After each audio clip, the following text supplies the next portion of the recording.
My parents are gold diggers who ignored me until I found success. Now they want a piece of it all. I'm 29, and in the last 2 years, my life has changed dramatically. I've gone from living paycheck to paycheck, eating ramen for dinner, and stressing about rent, to being, well, financially secure. More than that, actually. My startup, which I poured every ounce of my soul and every spare penny into for 7 grueling years, was acquired by a major tech company. It was life-changing money. More money than I ever dreamed of. And with that money came something else. My parents. Let's rewind. My childhood wasn't overtly abusive in the physical sense, but it was a masterclass in emotional neglect and conditional love. My parents, Mark and Susan, were always obsessed with appearances. New cars, the latest designer bags for my mom, expensive dinners out, even if it meant their credit cards were constantly maxed out and we were living on a knife's edge financially. They were always chasing the next big thing, a get-rich-quick scheme, a speculative investment, a lavish lifestyle they couldn't afford. I was an afterthought. My achievements in school, whether it was winning a science fair or getting into a good college, were met with a dismissive nod or a perfunctory, "That's nice." There were no celebratory dinners, no genuine interest in what I was learning or passionate about.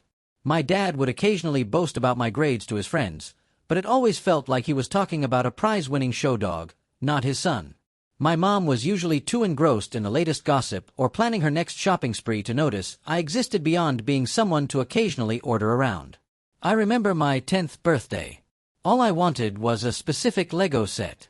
I'd circled it in the catalog, hinted for months. My parents forgot. They gave me a $20 bill and told me to buy something for myself. I cried in my room, not for the Legos, but for the utter lack of care.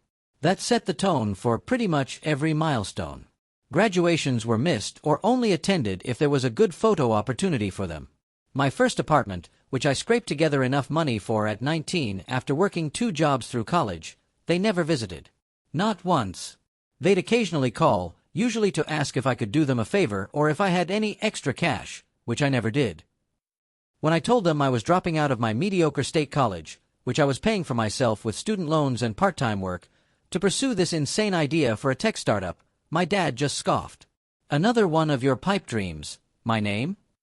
When are you going to get a real job and stop wasting your time?" My mom just sighed, "Just don't come crying to us when it fails." Those words fueled me for years. They became the background noise to countless sleepless nights spent coding, developing, networking. I lived in a tiny studio apartment, ate instant noodles, and wore the same clothes until they practically disintegrated. I borrowed money from friends, maxed out credit cards, and poured every single waking moment into making this dream a reality. My parents, they were silent. For 7 years, there was barely any contact.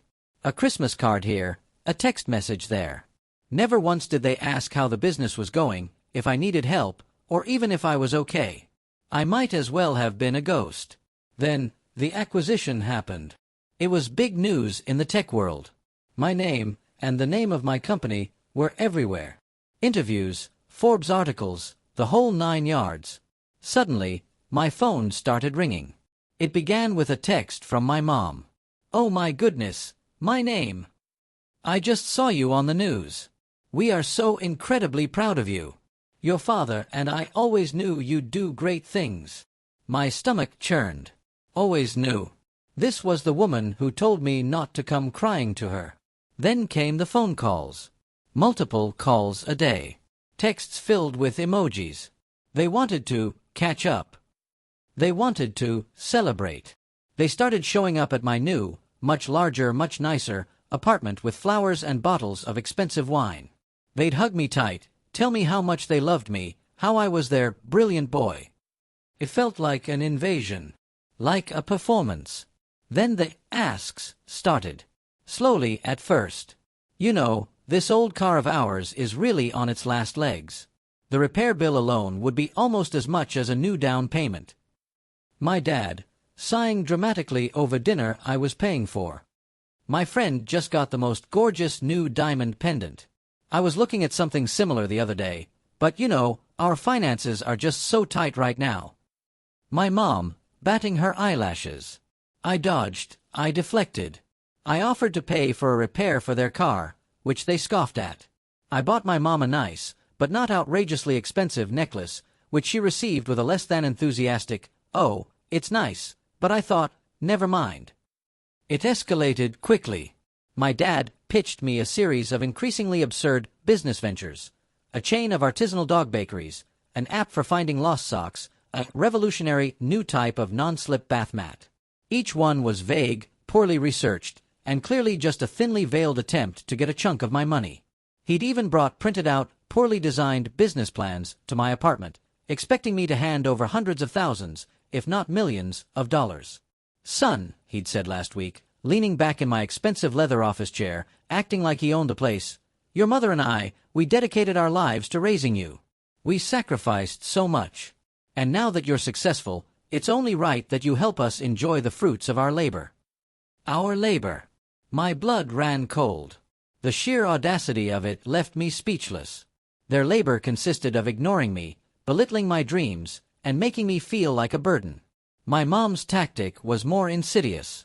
She started subtly trying to insert herself into my life, making suggestions about my new executive team, critiquing my apartment decor, even implying I should hire her, she has no relevant skills, or my dad, even fewer relevant skills, in some advisory capacity. She started hinting about wanting a family compound where we could all live together. The final straw came yesterday. I got a call from a real estate agent. My parents had apparently put an offer on a massive multi-million-dollar house just outside the city and listed me as the co-signer for the mortgage and, worse, the primary funder of the down payment. When I confronted them, my mom acted innocent. "Oh, honey, we just thought since you have so much extra money now, you'd want us to have a beautiful place to live. It's an investment, really." My dad, on the other hand, got angry. "You have no idea how hard we worked to provide for you. This is the least you can do. You're forgetting where you came from." The irony is, I haven't forgotten where I came from. I came from an empty house, a distant echo of a family, and the profound understanding that if I wanted anything in life, I had to earn it myself. I've been in therapy for a few months now, trying to unpack all this. My therapist says I'm experiencing a common reaction to parental emotional manipulation and narcissism. But it doesn't stop the guilt from creeping in.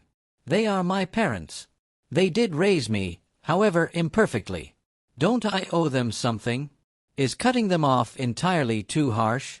But then I remember the lonely birthdays, the dismissed dreams, the years of struggle where they were utterly absent, only to reappear like vultures circling a fresh kill.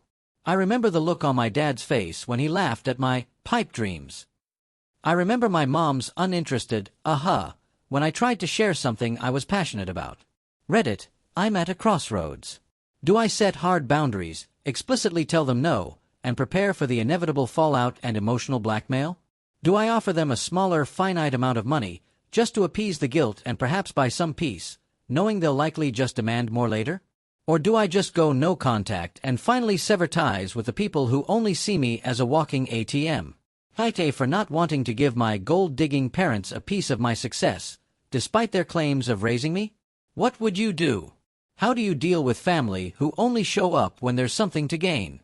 I feel like I'm drowning in this.